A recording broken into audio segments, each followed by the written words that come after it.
There's no doubt whatsoever that the small SUV segment is the hottest battleground in Australia right now, certainly in terms of the market volume that is rushing to it in large numbers.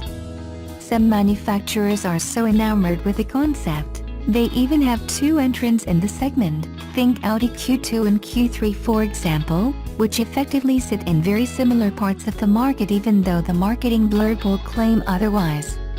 Vehicles that effectively amount to high-riding city hatchbacks with obligatory black plastic cladding added to toughen them up, are now so unashamedly city-focused, manufacturers increasingly offer them in 2WD guise only.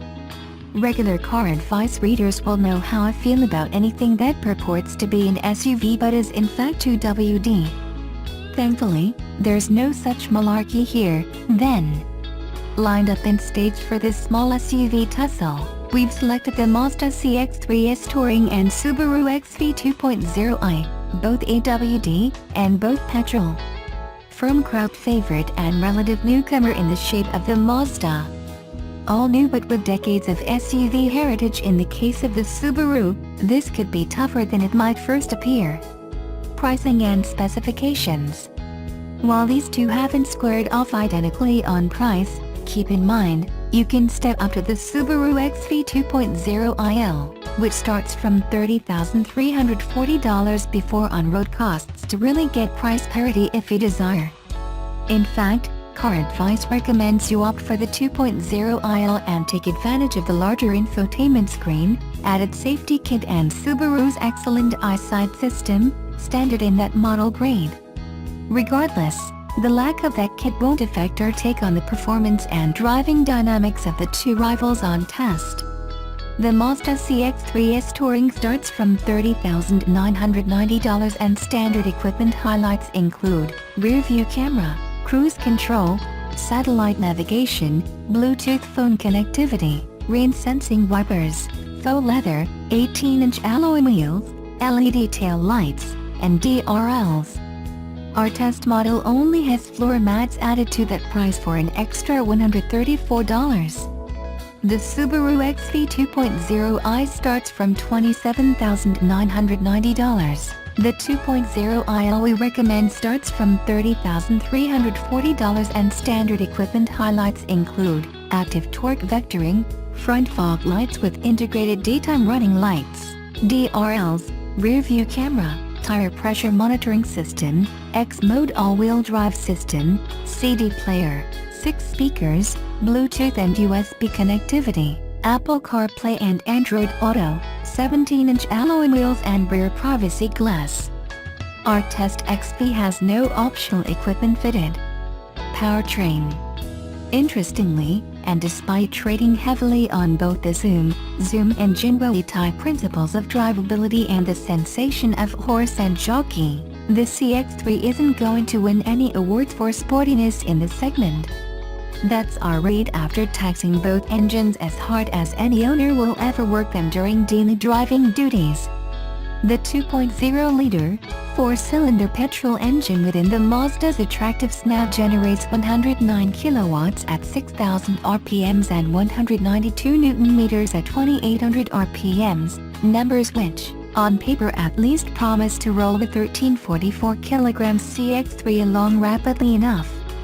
Power is transferred through a conventional 6-speed gearbox, which should also earn points over the XV CVT, which we generally don't love. The Subaru is also powered by a 2.0-liter, 4-cylinder engine, which knocks out 115 kilowatts at 6,000 RPMs and 196 Nm at 4,000 RPMs.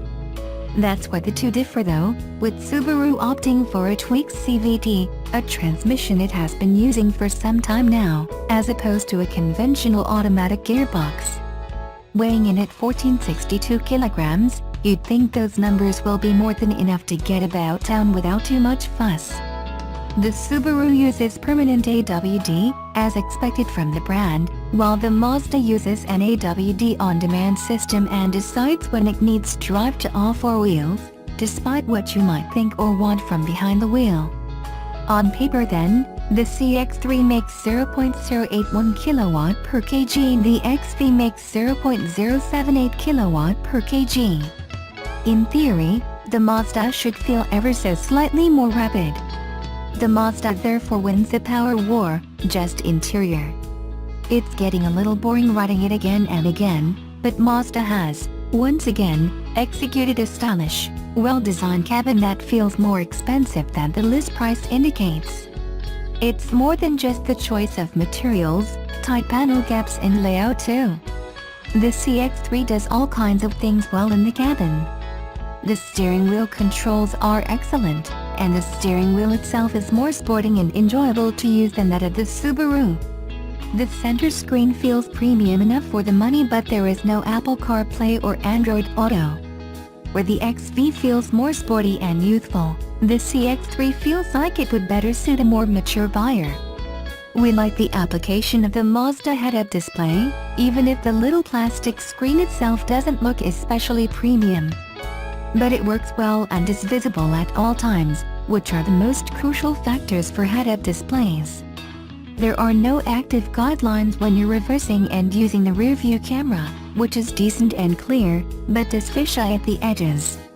While we'd like moving guidelines, which would make parking even easier, it works well enough for competent drivers not to have an issue. The large air conditioning dials look attractive and work well.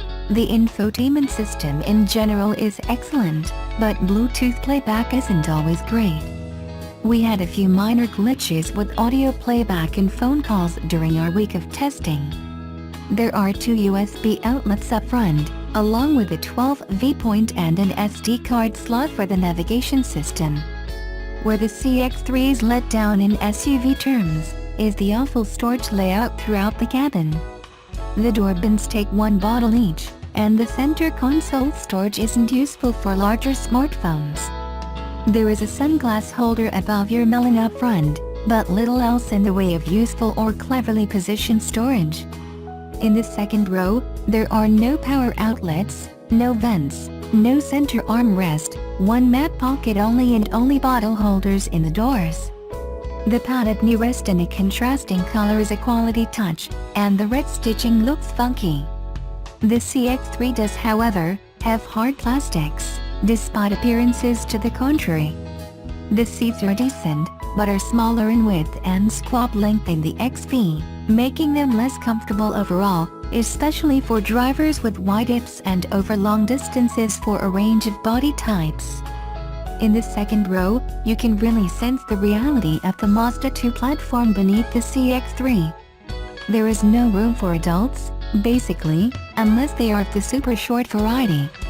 Your knees will be firmly pressed, wedged, against the back of the seat, your head touches the roof, and you won't want to spend too much time back there.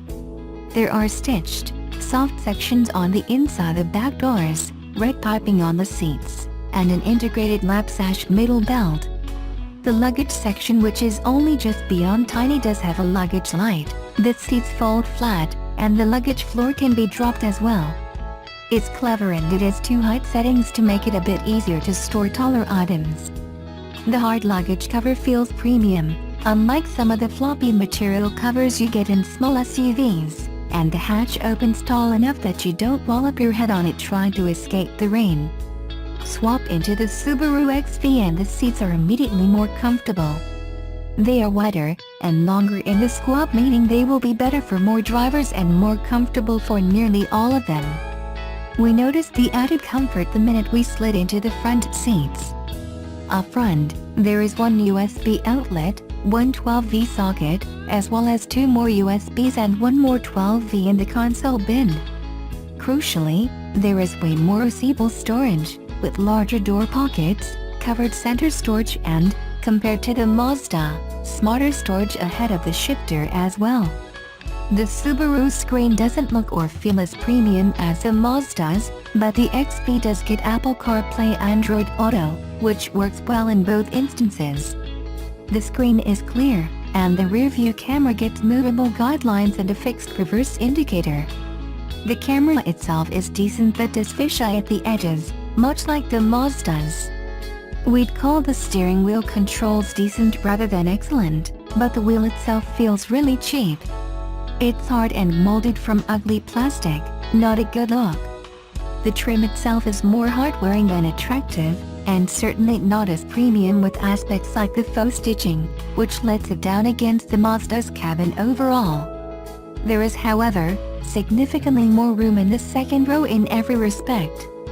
There's more knee room to the front seat back, we weren't touching our heads on the roof, and there was space to spare. The second row doesn't get air vents, or charging outlets either, but it does get a center armrest with cup holders. The XV feels significantly wider across the second row, it has larger rear door pockets, a single map pocket, and the seat is softer and more comfortable. It's not as supportive at the edges as a Mazda, perhaps because it is less contoured, and there's a silly middle seat belt arrangement that drops down from the passenger side of the roof aperture. At the luggage area, there is a small lip but the floor is almost flat when the seats are folded down.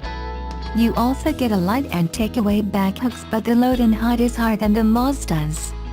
There is also a retractable luggage cover, and most importantly, the hatch lifts higher, meaning you're less likely to bash your head on it.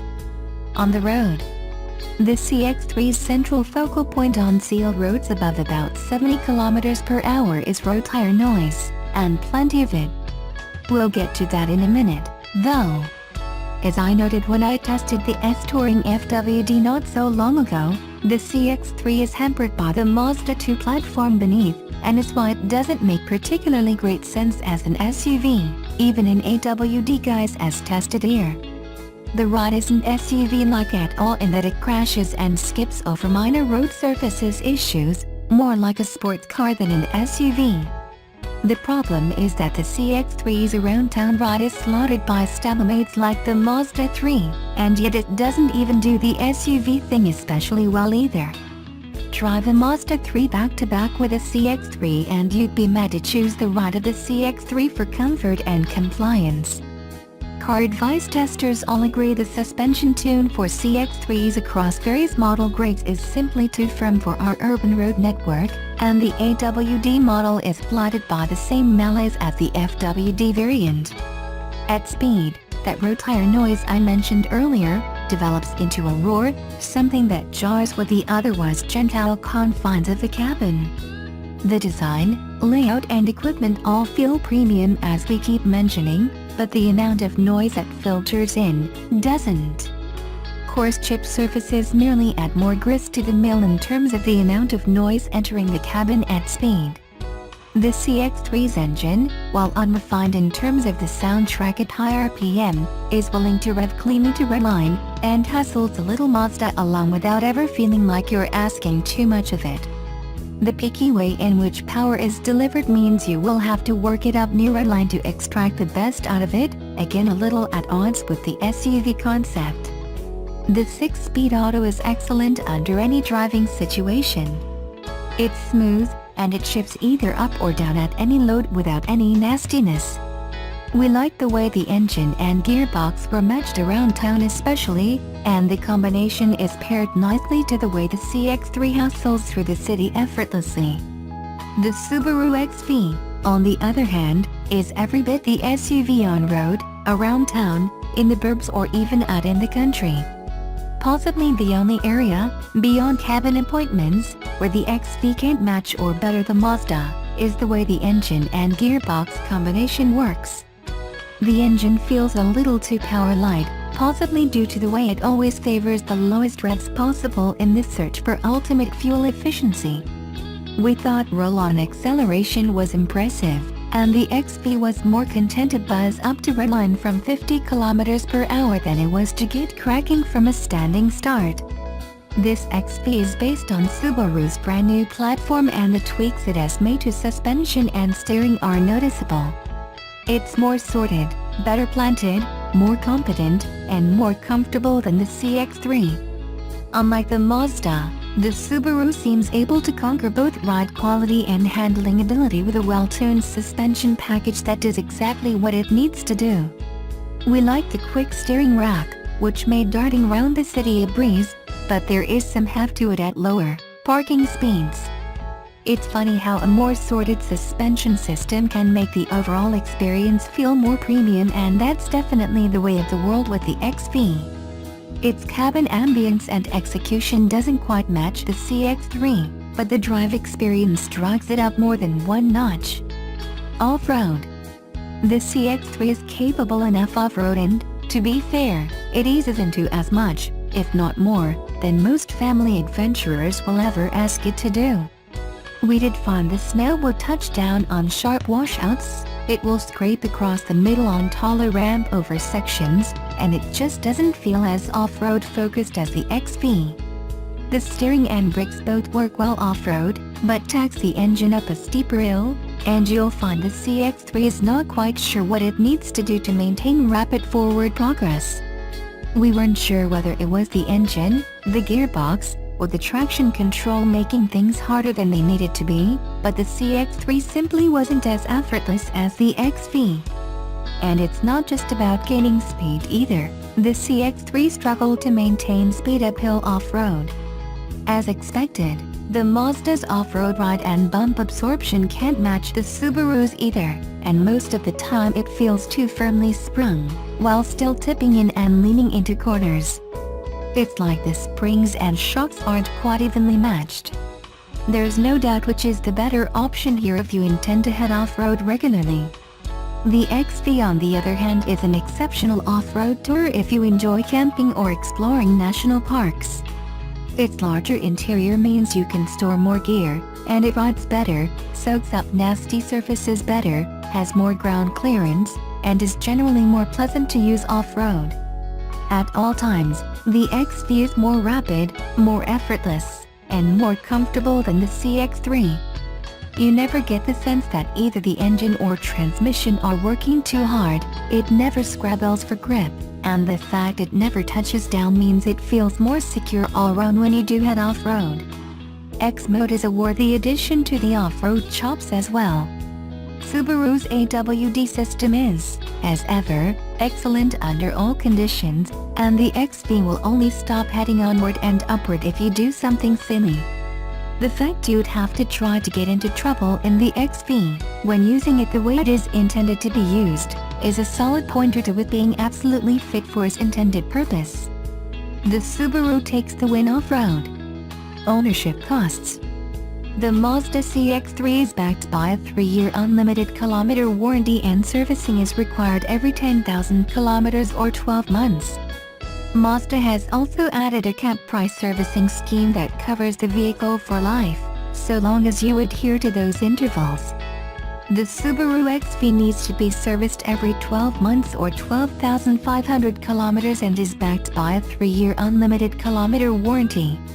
The average annual fee is $433 per service over the first 3 years. There is no free Subaru roadside assist though. Verdict. After a week and good few hundred kilometers behind the wheel, on and off-road, both the Mazda and the Subaru illustrated their strong points, but also their weaknesses. While there's no doubt the Mazda looks more stylish and will probably remain a firm favorite with buyers, the Subaru XV is unquestionably the more capable small SUV, and that's what we're here to judge, right? The XV is bigger inside, more comfortable for both driver and passengers, rides better over poor surfaces and handles more assuredly at the limit on twisty roads. Its engine and gearbox feel more refined, more resolved and more powerful in the real world. Off-road, the XV streaked even further ahead. We didn't do anything more than the average family would when heading into a national park to go camping, but the XV shone on scrabbly and rutted dirt roads. It soaks up said ruts with ease, never bottoms out or scrapes the nose crossing a washout, and it's comfortable when you're plugging on dirt. We could more easily recommend the CX-3 in sTouring guise to buyers who never leave the urban confines, but even then, the XV rides more comfortably over Sydney's rutted urban road network. So, the Subaru steals the win here, and steals it a lot easier than we initially suspected. There's nothing especially wrong or offensive with the CX-3, but there's plenty of things right with the XV. Subaru has once again nailed the SUV brief with this all-new platform. Heritage and decades of experience are invaluable in delivering exactly what the market wants.